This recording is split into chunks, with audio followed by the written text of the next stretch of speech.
ॐ श्री गणेशाय नमः। श्री लक्ष्मी अष्टोत्तर शतनाम स्तोत्रम्। प्रकृतिं विकृतिं विद्यां सर्वभूत हितप्रदां श्रद्धां विभूतिं सुरभिं नमामि परमात्मिकाम्। वाचं पदमालयां पदमां शुचिं स्वाहां स्वधां सुधां धन्यां हिरण्ययीं लक्ष्मीं नित्यपुष्टां विभावरीं अदितिं च दितिं दीप्तां वसुधां वसुधारिणीं नमामि कमलां कान्तां काम्यां क्षीरोदसंभवाम् अनुग्रहप्रदां बुद्धि मनघां हरिवल्लभाम् अशोकाममृतां दीप्तां लोकशोकविनाशिनीं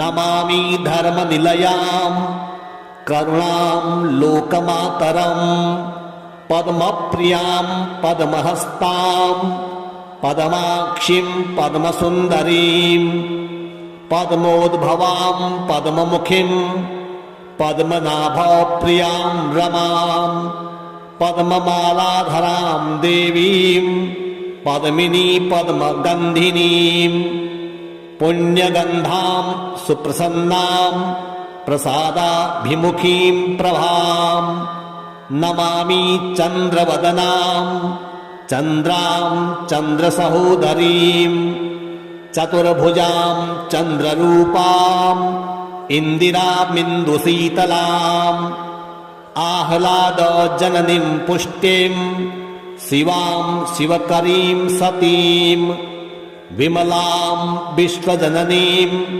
तुष्टिं दारिद्र्यनाशिनीं प्रीतिपुष्करिणीं शान्तां शुक्लमाल्याम्बरां श्रियां भास्करीं बिल्वनिलयां वरारोहां यशस्विनीं वसुन्धरामुदाराङ्गां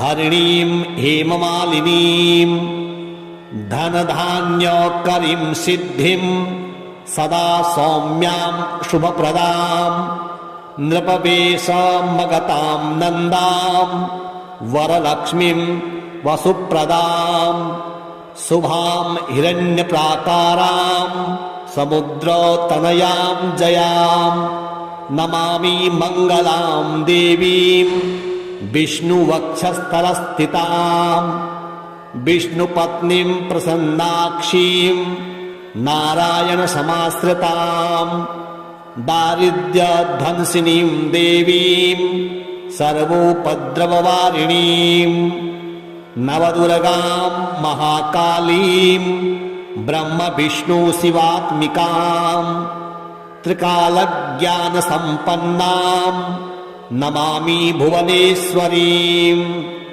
लक्ष्मीं क्षीरसमुद्रराजतनयां श्रीरङ्गधामेश्वरीं दासीभूतसमस्तदेववनितां लोकैकदीपाङ्कुरां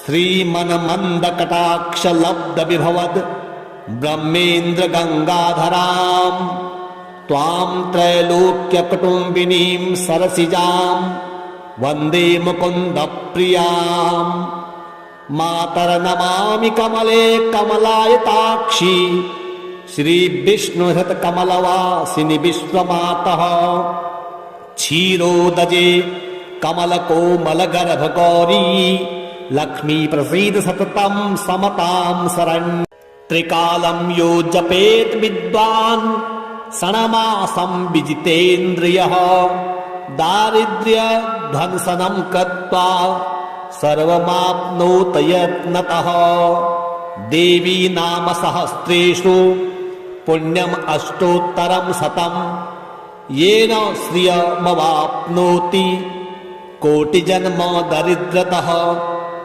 भृगुवारे शतं धीमान् पठेत् वत्सरमात्रकम् अष्टैश्वर्यमवाप्नोति कुबेर इव भूतले। दारिद्र्यमोचनं नाम स्तोत्रमम्बा परं शतं, येन श्रियमवाप्नोति कोटिजन्म दरिद्रतः। भुक्त्वा तु विपुलान् भोगान् अन्ते सायुज्यमाप्नुयात्। प्रातः काले पठेन् नित्यं सर्वदुःखोपशान्तये। पठन्तो चिन्तयेत् देवीं सर्वाभरणभूषिताम्। प्रकृतिं विकृतिं विद्यां सर्वभूतहितप्रदां, श्रद्धां विभूतिं सुरभिं नमामि परमात्मिकाम्। वाचं पदमालयां पद्मां, शुचिं स्वाहां स्वधां सुधां, धन्यां हिरण्ययीं लक्ष्मीं नित्यपुष्टां विभावरीम्। अदितिं च दितिं दीप्तां वसुधां वसुधारिणीं नमामि कमलां कान्तां काम्यां क्षीरोदसम्भवाम्। अनुग्रहप्रदां बुद्धि मनघां हरिवल्लभां, अशोकाममृतां दीप्तां लोकशोकविनाशिनीं नमामि धर्मनिलयां करुणां लोकमातरम्। पद्मप्रियां पद्महस्तां पद्माक्षीं पद्मसुन्दरीं, पद्मोद्भवां पद्ममुखीं पद्मनाभप्रियां रमां, पद्ममालाधरां देवीं पद्मिनी पद्मगन्धिनीं, पुण्यगन्धां सुप्रसन्नां प्रसादाभिमुखीं प्रभां नमामि चन्द्रवदनां चन्द्रां चन्द्रसहोदरीं, चतुर्भुजां चन्द्ररूपां इन्दिरामिन्दुशीतलाम्, आह्लादजननीं पुष्टिं शिवां शिवकरीं सतीं, विमलां विश्वजननीं तुष्टिं दारिद्र्यनाशिनीं, प्रीतिपुष्करिणीं शान्तां शुक्लमाल्याम्बरां श्रियां, भास्करीं बिल्वनिलयां वरारोहां यशस्विनीं, वसुन्धरामुदाराङ्गां हरिणीं हेममालिनीं, धनधान्यकरीं सिद्धिं सदा सौम्यां शुभप्रदां, नृपवेशमगतां नन्दां वरलक्ष्मीं वसुप्रदां, शुभां हिरण्यप्राकारां समुद्रतनयां जयां नमामि मङ्गलां देवीं विष्णुवक्षस्थलस्थितां, विष्णुपत्नीं प्रसन्नाक्षीं नारायणसमाश्रितां, दारिद्र्यध्वंसिनीं देवीं सर्वोपद्रववारिणीं, नवदुर्गां महाकालीं ब्रह्मविष्णुशिवात्मिकां, त्रिकालज्ञानसम्पन्नां नमामि भुवनेश्वरीं, लक्ष्मीं क्षीरसमुद्रराजतनयां श्रीरङ्गधामेश्वरीं, दासीभूतसमस्तदेववनितां लोकैकदीपाङ्कुरां, श्रीमन्मन्दकटाक्षलब्धविभवद् ब्रह्मेन्द्रगङ्गाधरां, त्वां त्रैलोक्यकुटुम्बिनीं सरसिजां वन्दे मुकुन्दप्रियां। मातर्नमामि कमले कमलायताक्षी, श्रीविष्णुहृतकमलवासिनि विश्वमातः, क्षीरोदजे कमलकोमलगर्भगौरी, लक्ष्मी प्रसीद सततं समतां शरण्य। त्रिकालं यो जपेत् विद्वान् षण्मासं विजितेन्द्रियः, दारिद्र्यध्वंसनं कृत्वा सर्वमाप्नोत यत्नतः। देवी नाम सहस्रेषु पुण्यम् अष्टोत्तरं शतम्। येन श्रियमवाप्नोति कोटिजन्म दरिद्रतः। भृगुवारे शतं धीमान् पठेत् वत्सरमात्रकम्। अष्टैश्वर्यमवाप्नोति कुबेर इव भूतले। दारिद्र्यमोचनं नाम स्तोत्रमम्बा परं शतम्। येन श्रियमवाप्नोति कोटिजन्म दरिद्रतः। भुक्त्वा तु विपुलान् भोगान् अन्ते सायुज्यमाप्नुयात्। प्रातः काले पठेन्नित्यम् सर्वदुःखोपशान्तये। पठन्तो चिन्तयेत् देवीं सर्वाभरणभूषिताम्। प्रकृतिं विकृतिं विद्यां सर्वभूतहितप्रदां। श्रद्धां विभूतिं सुरभिं नमामि परमात्मिकाम्। वाचं पदमालयां पदमां शुचिं स्वाहां स्वधां सुधां। धन्यां हिरण्ययीं लक्ष्मीं नित्यपुष्टां विभावरीम्।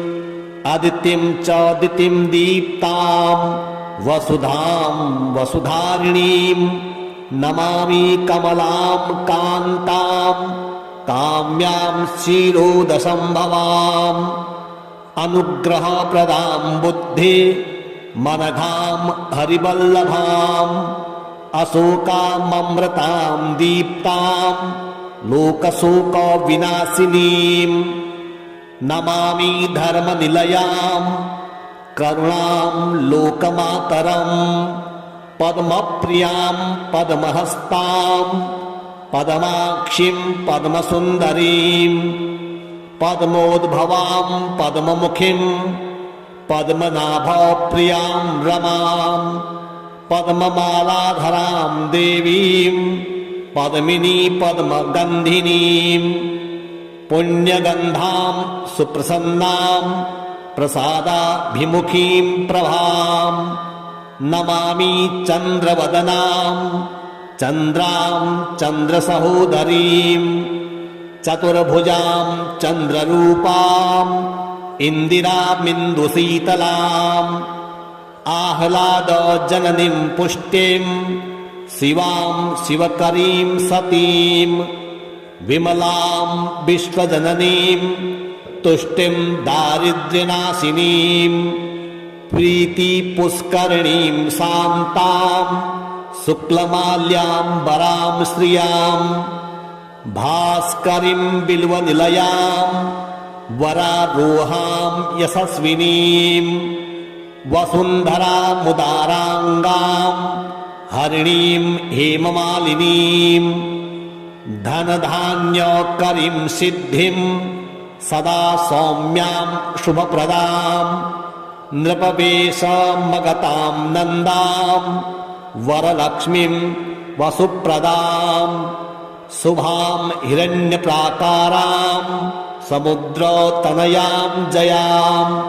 नमामि मङ्गलां देवीं विष्णुवक्षस्थलस्थितां। विष्णुपत्नीं प्रसन्नाक्षीं नारायणसमाश्रितां। दारिद्र्यध्वंसिनीं देवीं सर्वोपद्रववारिणीं। नवदुर्गां महाकालीं ब्रह्मविष्णुशिवात्मिकां। त्रिकालज्ञानसम्पन्नां नमामि भुवनेश्वरीं। लक्ष्मीं क्षीरसमुद्रराजतनयां श्रीरङ्गधामेश्वरीं। दासीभूतसमस्तदेववनितां लोकैकदीपाङ्कुरां। श्रीमन्मन्दकटाक्षलब्धविभवद् ब्रह्मेन्द्रगङ्गाधरां। त्वां त्रैलोक्यकुटुम्बिनीं सरसिजां वन्दे मुकुन्दप्रियां। मातर्नमामि कमले कमलायताक्षी श्रीविष्णुहृतकमलवासिनि विश्वमातः क्षीरोदजे कमलकोमलगर्भगौरी लक्ष्मी प्रसीद सततं समतां शरण्य त्रिकालं यो जपेत् विद्वान् षण्मासं विजितेन्द्रियः दारिद्र्यध्वंसनं कृत्वा सर्वमाप्नोत यत्नतः देवी नाम सहस्रेषु पुण्यम् अष्टोत्तरं शतम् येन श्रियमवाप्नोति कोटिजन्म दरिद्रतः भृगुवारे शतं धीमान् पठेत् वत्सरमात्रकम् अष्टैश्वर्यमवाप्नोति कुबेर इव भूतले दारिद्र्यमोचनं नाम स्तोत्रमम्बा परं शतं येन श्रियमवाप्नोति कोटिजन्म दरिद्रतः भुक्त्वा तु विपुलान् भोगान् अन्ते सायुज्यमाप्नुयात् प्रातः काले पठेन् नित्यं सर्वदुःखोपशान्तये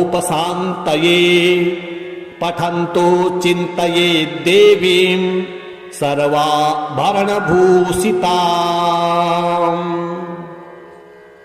प्रकृतिं विकृतिं विद्यां सर्वभूतहितप्रदां श्रद्धां विभूतिं सुरभिं नमामि परमात्मिकाम् वाचं पदमालयां पदमां शुचिं स्वाहां स्वधां सुधां धन्यां हिरण्ययीं लक्ष्मीं नित्यपुष्टां विभावरीम् अदितिं च दितिं दीप्तां वसुधां वसुधारिणीं नमामि कमलां कान्तां काम्यां क्षीरोदसंभवाम् अनुग्रहप्रदां बुद्धि मनघां हरिवल्लभाम् अशोकाममृतां दीप्तां लोकशोकविनाशिनीम्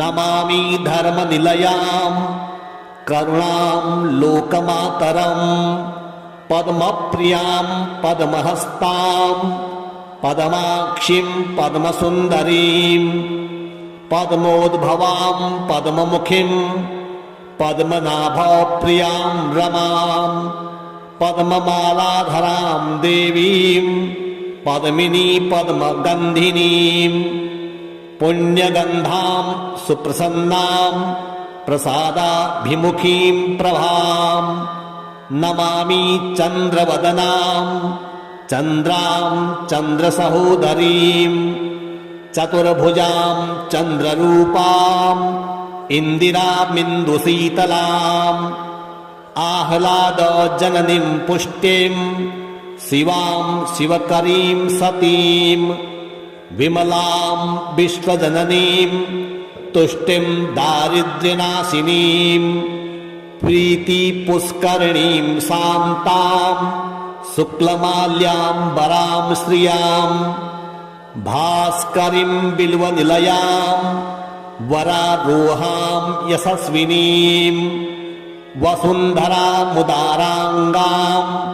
हरिणीं हेममालिनीं धनधान्यकरीं सिद्धिं सदा सौम्यां शुभप्रदां नृपवेशमगतां नन्दां वरलक्ष्मीं वसुप्रदां शुभां हिरण्यप्राकारां समुद्रतनयां जयां नमामि मङ्गलां देवीं विष्णुवक्षस्थलस्थितां विष्णुपत्नीं प्रसन्नाक्षीं नारायणसमाश्रितां दारिद्र्यध्वंसिनीं देवीं सर्वोपद्रववारिणीं नवदुर्गां महाकालीं ब्रह्मविष्णुशिवात्मिकां त्रिकालज्ञानसम्पन्नां नमामि भुवनेश्वरीं लक्ष्मीं क्षीरसमुद्रराजतनयां श्रीरङ्गधामेश्वरीं दासीभूत समस्तदेववनितां लोकैकदीपाङ्कुरां श्रीमन्मन्दकटाक्षलब्धविभवद् ब्रह्मेन्द्र गङ्गाधरां त्वां त्रैलोक्यकुटुम्बिनीं सरसिजां वन्दे मुकुन्दप्रियां मातर्नमामि कमले कमलायताक्षी श्रीविष्णुहृतकमलवासिनि विश्वमातः क्षीरोदजे कमलकोमलगर्भगौरी लक्ष्मी प्रसीद सततं समतां शरण्य त्रिकालं यो जपेत् विद्वान् षण्मासं विजितेन्द्रियः दारिद्र्यध्वंसनं कृत्वा सर्वमाप्नोत यत्नतः देवी नाम सहस्रेषु पुण्यम् अष्टोत्तरं शतं येन श्रियमवाप्नोति कोटिजन्म दरिद्रतः भृगुवारे शतं धीमान् पठेत् वत्सरमात्रकम् अष्टैश्वर्यमवाप्नोति कुबेर इव भूतले दारिद्र्यमोचनं नाम स्तोत्रमम्बा परं शतं येन श्रियमवाप्नोति कोटिजन्म दरिद्रतः भुक्त्वा तु विपुलान् भोगान् अन्ते सायुज्यमाप्नुयात्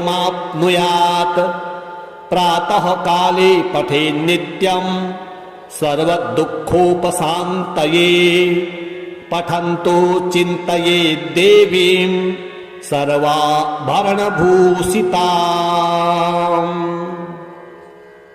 प्रकृतिं विकृतिं विद्यां सर्वभूतहितप्रदां श्रद्धां विभूतिं सुरभिं नमामि परमात्मिकाम् वाचं पदमालयां पदमां शुचिं स्वाहां स्वधां सुधां धन्यां हिरण्ययीं लक्ष्मीं नित्यपुष्टां विभावरीं अदितिं च दितिं दीप्तां वसुधां वसुधारिणीं नमामि कमलां कान्तां काम्यां क्षीरोदसम्भवाम् अनुग्रहप्रदां बुद्धि मनघां हरिवल्लभाम् अशोकाममृतां दीप्तां लोकशोकविनाशिनीं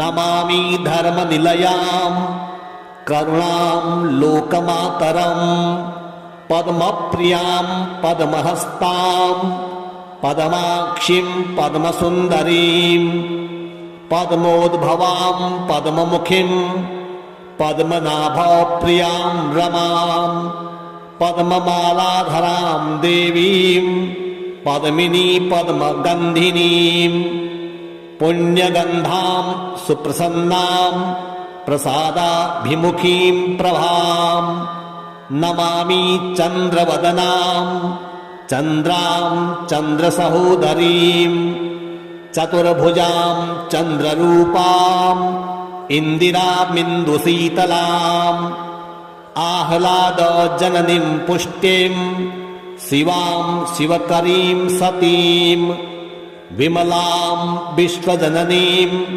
तुष्टिं दारिद्र्यनाशिनीं प्रीतिपुष्करिणीं शान्तां शुक्लमाल्याम्बरां श्रियां भास्करीं बिल्वनिलयां वरारोहां यशस्विनीं वसुन्धरामुदाराङ्गां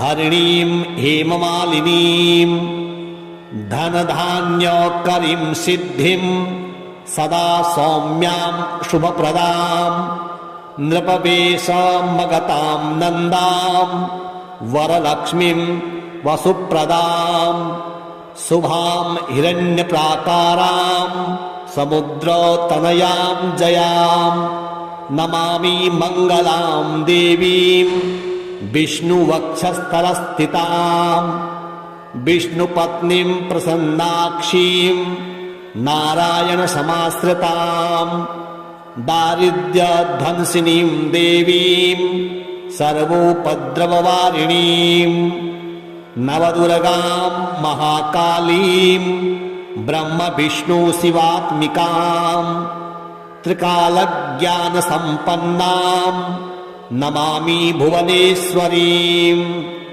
लक्ष्मीं क्षीरसमुद्रराजतनयां श्रीरङ्गधामेश्वरीं दासीभूतसमस्तदेववनितां लोकैकदीपाङ्कुराम् श्रीमन्मन्दकटाक्षलब्धविभवद् ब्रह्मेन्द्रगङ्गाधरां त्वां त्रैलोक्यकुटुम्बिनीं सरसिजां वन्दे मुकुन्दप्रियां मातर्नमामि कमले कमलायताक्षी श्रीविष्णुहृतकमलवासिनि विश्वमातः क्षीरोदजे कमलकोमलगर्भगौरी लक्ष्मी प्रसीद सततं समतां शरण्यं त्रिकालं यो जपेत् विद्वान् षण्मासं विजितेन्द्रियः दारिद्र्यध्वंसनं कृत्वा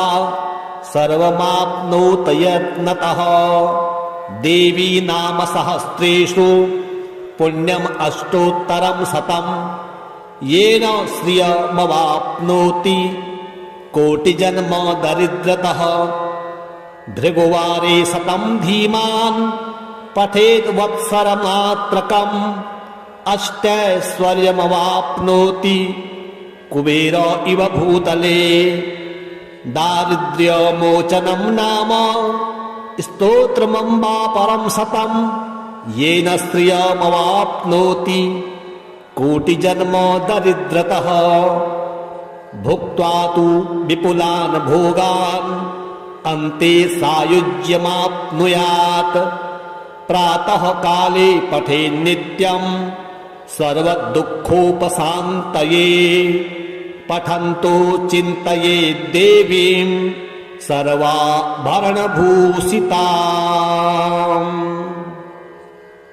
प्रकृतिं विकृतिं विद्यां सर्वभूतहितप्रदां श्रद्धां विभूतिं सुरभिं नमामि परमात्मिकाम् वाचं पदमालयां पद्मां शुचिं स्वाहां स्वधां सुधां धन्यां हिरण्ययीं लक्ष्मीं नित्यपुष्टां विभावरीम् अदितिं च दितिं दीप्तां वसुधां वसुधारिणीं नमामि कमलां कान्तां काम्यां क्षीरोदसम्भवाम् अनुग्रहप्रदां बुद्धि मनघां हरिवल्लभाम् अशोकाममृतां दीप्तां लोकशोकविनाशिनीं नमामि धर्मनिलयां करुणां लोकमातरम् पद्मप्रियां पद्महस्तां पद्माक्षीं पद्मसुन्दरीं पद्मोद्भवां पद्ममुखीं पद्मनाभप्रियां रमां पद्ममालाधरां देवीं पद्मिनी पद्मगन्धिनीं पुण्यगन्धां सुप्रसन्नां प्रसादाभिमुखीं प्रभां नमामि चन्द्रवदनां चन्द्रां चन्द्रसहोदरीं चतुर्भुजां चन्द्ररूपां इन्दिरामिन्दुशीतलाम् आह्लादजननीं पुष्टिं शिवां शिवकरीं सतीं विमलां विश्वजननीं तुष्टिं दारिद्र्यनाशिनीं प्रीतिपुष्करिणीं शान्तां शुक्लमाल्याम्बरां श्रियां भास्करीं बिल्वनिलयां वरारोहां यशस्विनीं वसुन्धरामुदाराङ्गां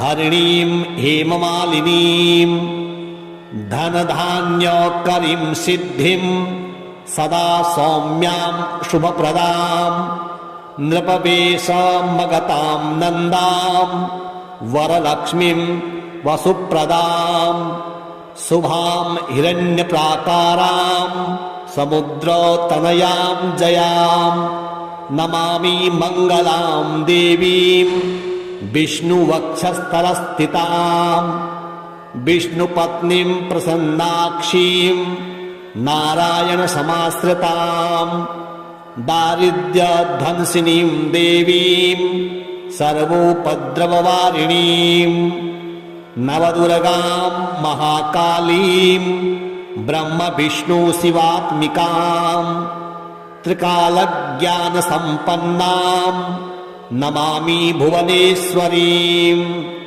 लक्ष्मीं क्षीरसमुद्रराजतनयां श्रीरङ्गधामेश्वरीं दासीभूतसमस्तदेववनितां लोकैकदीपाङ्कुरां श्रीमन्मन्दकटाक्षलब्धविभवद् ब्रह्मेन्द्रगङ्गाधरां त्वां त्रैलोक्यकुटुम्बिनीं सरसिजां वन्दे मुकुन्दप्रियां मातर्नमामि कमले कमलायताक्षी श्रीविष्णुहृतकमलवासिनि विश्वमातः क्षीरोदजे कमलकोमलगर्भगौरी लक्ष्मी प्रसीद सततं समतां शरण्य त्रिकालं यो जपेत् विद्वान् षण्मासं विजितेन्द्रियः दारिद्र्यध्वंसनं कृत्वा सर्वमाप्नोत यत्नतः देवी नाम सहस्रेषु पुण्यम् अष्टोत्तरं शतं येन श्रियमवाप्नोति कोटिजन्म दरिद्रतः भृगुवारे शतं धीमान् पठेत् वत्सरमात्रकम् अष्टैश्वर्यमवाप्नोति कुबेर इव भूतले दारिद्र्यमोचनं नाम स्तोत्रमम्बा परं शतं येन श्रियमवाप्नोति कोटिजन्म दरिद्रतः भुक्त्वा तु विपुलान् भोगान् अन्ते सायुज्यमाप्नुयात् प्रातः काले पठेन्नित्यं सर्वदुःखोपशान्तये पठन्तो चिन्तयेत् देवीं सर्वाभरणभूषिताम्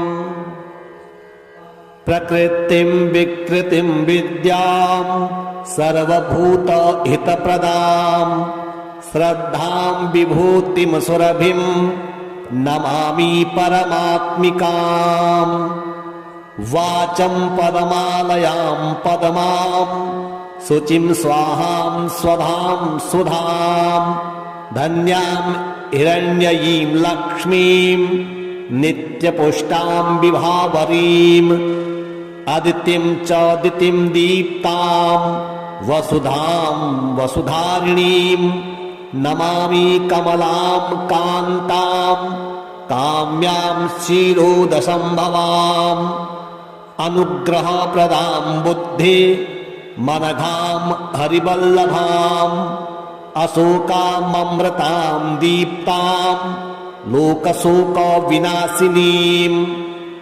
नमामि धर्मनिलयां करुणां लोकमातरं पद्मप्रियां पद्महस्तां पद्माक्षीं पद्मसुन्दरीं पद्मोद्भवां पद्ममुखीं पद्मनाभप्रियां रमां पद्ममालाधरां देवीं पद्मिनी पद्मगन्धिनीं पुण्यगन्धां सुप्रसन्नां प्रसादाभिमुखीं प्रभां नमामि चन्द्रवदनां चन्द्रां चन्द्रसहोदरीं चतुर्भुजां चन्द्ररूपां इन्दिरामिन्दुशीतलाम् आह्लादजननीं पुष्टिं शिवां शिवकरीं सतीं विमलां विश्वजननीं तुष्टिं दारिद्र्यनाशिनीं प्रीतिपुष्करिणीं शान्तां शुक्लमाल्याम्बरां श्रियां भास्करीं बिल्वनिलयां वरारोहां यशस्विनीं वसुन्धरामुदाराङ्गां हरिणीं हेममालिनीं धनधान्यकरीं सिद्धिं सदा सौम्यां शुभप्रदां नृपवेशमगतां नन्दां वरलक्ष्मीं वसुप्रदां शुभां हिरण्यप्राकारां समुद्रतनयां जयां नमामि मङ्गलां देवीं विष्णुवक्षस्थलस्थितां विष्णुपत्नीं प्रसन्नाक्षीं नारायणसमाश्रितां दारिद्र्यध्वंसिनीं देवीं सर्वोपद्रववारिणीं नवदुर्गां महाकालीं ब्रह्मविष्णुशिवात्मिकां त्रिकालज्ञानसम्पन्नां नमामि भुवनेश्वरीं लक्ष्मीं क्षीरसमुद्रराजतनयां श्रीरङ्गधामेश्वरीं दासीभूतसमस्तदेववनितां लोकैकदीपाङ्कुरां श्रीमन्मन्दकटाक्षलब्धविभवद् ब्रह्मेन्द्रगङ्गाधरां त्वां त्रैलोक्यकुटुम्बिनीं सरसिजां वन्दे मुकुन्दप्रियां मातर्नमामि कमले कमलायताक्षी श्रीविष्णुहृतकमलवासिनि विश्वमातः क्षीरोदजे कमलकोमलगर्भगौरी लक्ष्मी प्रसीद सततं समतां शरण्य त्रिकालं यो जपेत् विद्वान् षण्मासं विजितेन्द्रियः दारिद्र्यध्वंसनं कृत्वा सर्वमाप्नोत यत्नतः देवी नाम सहस्रेषु पुण्यम् अष्टोत्तरं शतं येन श्रियमवाप्नोति कोटिजन्म दरिद्रतः भृगुवारे शतं धीमान् पठेत् वत्सरमात्रकम् अष्टैश्वर्यमवाप्नोति कुबेर इव भूतले दारिद्र्यमोचनं नाम स्तोत्रमम्बा परं शतं येन श्रियमवाप्नोति कोटिजन्म दरिद्रतः भुक्त्वा तु विपुलान् भोगान् अन्ते सायुज्यमाप्नुयात् प्रातः काले पठेन् नित्यं सर्वदुःखोपशान्तये पठन्तो चिन्तयेत् देवीं सर्वाभरणभूषिताम् प्रकृतिं विकृतिं विद्यां सर्वभूतहितप्रदां श्रद्धां विभूतिं सुरभिं नमामि परमात्मिकां वाचं पदमालयां पद्मां शुचिं स्वाहां स्वधां सुधां धन्यां हिरण्ययीं लक्ष्मीं नित्यपुष्टां विभावरीं अदितिं च दितिं दीप्तां वसुधां वसुधारिणीं नमामि कमलां कान्तां काम्यां क्षीरोदसम्भवाम् अनुग्रहप्रदां बुद्धि मनघां हरिवल्लभाम् अशोकाममृतां दीप्तां लोकशोकविनाशिनीं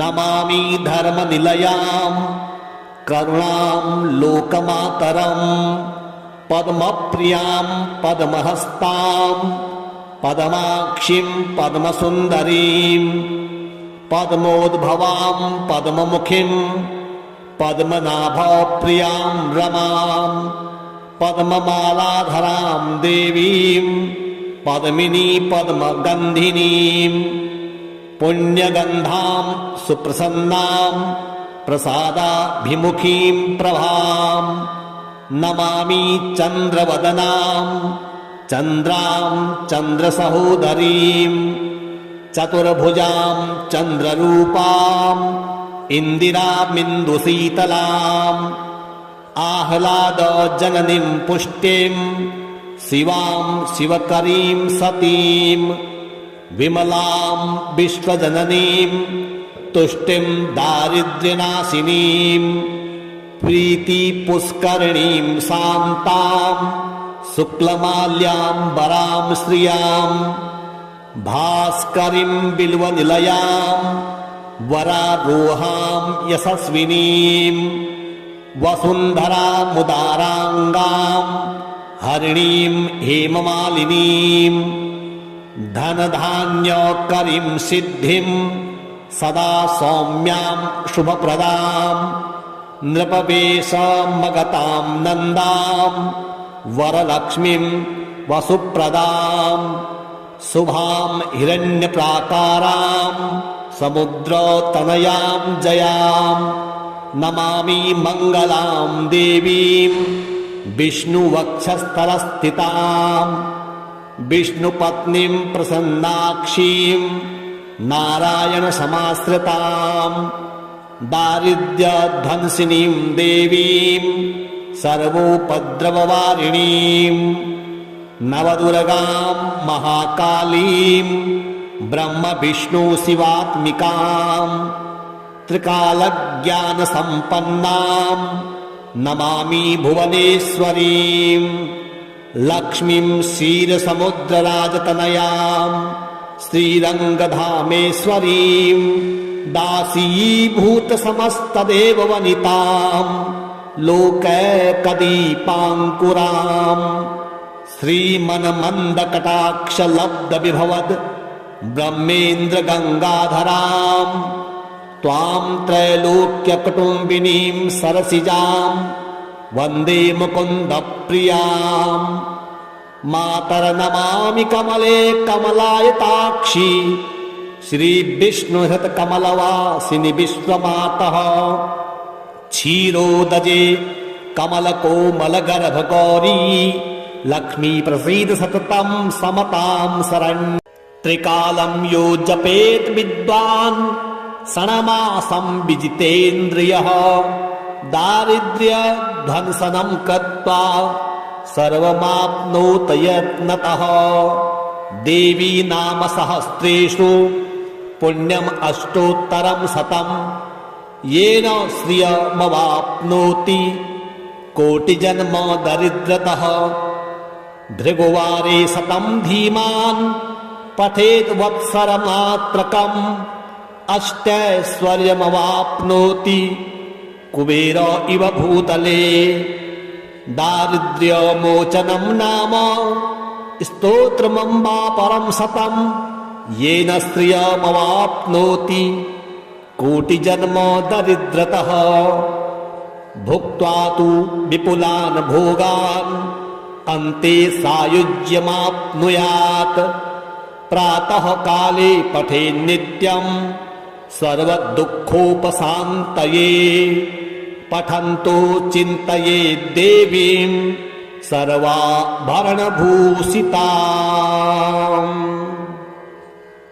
प्रकृतिं विकृतिं विद्यां सर्वभूतहितप्रदां श्रद्धां विभूतिं सुरभिं नमामि परमात्मिकाम् वाचं पदमालयां पदमां शुचिं स्वाहां स्वधां सुधां धन्यां हिरण्ययीं लक्ष्मीं नित्यपुष्टां विभावरीं अदितिं च दितिं दीप्तां वसुधां वसुधारिणीं नमामि कमलां कान्तां काम्यां क्षीरोदसम्भवाम् अनुग्रहप्रदां बुद्धि मनघां हरिवल्लभाम् अशोकाममृतां दीप्तां लोकशोकविनाशिनीं नमामि धर्मनिलयां करुणां लोकमातरम् पद्मप्रियां पद्महस्तां पद्माक्षीं पद्मसुन्दरीं पद्मोद्भवां पद्ममुखीं पद्मनाभप्रियां रमां पद्ममालाधरां देवीं पद्मिनी पद्मगन्धिनीं पुण्यगन्धां सुप्रसन्नां प्रसादाभिमुखीं प्रभां नमामि चन्द्रवदनां चन्द्रां चन्द्रसहोदरीं चतुर्भुजां चन्द्ररूपां इन्दिरामिन्दुशीतलाम् आह्लादजननीं पुष्टिं शिवां शिवकरीं सतीं विमलां विश्वजननीं तुष्टिं दारिद्र्यनाशिनीं प्रीतिपुष्करिणीं शान्तां शुक्लमाल्याम्बरां श्रियां भास्करीं बिल्वनिलयां वरारोहां यशस्विनीं वसुन्धरामुदाराङ्गां हरिणीं हेममालिनीं धनधान्यकरीं सिद्धिं सदा सौम्यां शुभप्रदां नृपवेशमगतां नन्दां वरलक्ष्मीं वसुप्रदां शुभां हिरण्यप्राकारां समुद्रतनयां जयां नमामि मङ्गलां देवीं विष्णुवक्षस्थलस्थितां विष्णुपत्नीं प्रसन्नाक्षीं नारायणसमाश्रितां दारिद्र्यध्वंसिनीं देवीं सर्वोपद्रववारिणीं नवदुर्गां महाकालीं ब्रह्मविष्णुशिवात्मिकां त्रिकालज्ञानसम्पन्नां नमामि भुवनेश्वरीं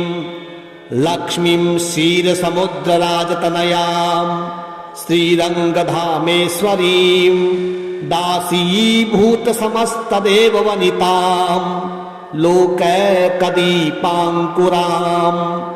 श्रीमन्मन्दकटाक्षलब्धविभवद् ब्रह्मेन्द्रगङ्गाधरां त्वां त्रैलोक्यकुटुम्बिनीं सरसिजां वन्दे मुकुन्दप्रियां मातर्नमामि कमले कमलायताक्षी श्रीविष्णुहृतकमलवासिनि विश्वमातः क्षीरोदजे कमलकोमलगर्भगौरी लक्ष्मी प्रसीद सततं समतां शरण्यं त्रिकालं यो जपेत् विद्वान् षण्मासं विजितेन्द्रियः दारिद्र्यध्वंसनं कृत्वा सर्वमाप्नोत यत्नतः देवी नाम सहस्रेषु पुण्यम् अष्टोत्तरं शतं येन श्रियमवाप्नोति कोटिजन्म दरिद्रतः भृगुवारे शतं धीमान् पठेत् वत्सरमात्रकम् अष्टैश्वर्यमवाप्नोति कुबेर इव भूतले दारिद्र्यमोचनं नाम स्तोत्रमम्बा परं शतं येन श्रियमवाप्नोति कोटिजन्म दरिद्रतः भुक्त्वा तु विपुलान् भोगान् अन्ते सायुज्यमाप्नुयात् प्रातः काले पठेन् नित्यं सर्वदुःखोपशान्तये पठन्तो चिन्तयेत् देवीं सर्वाभरणभूषिताम्।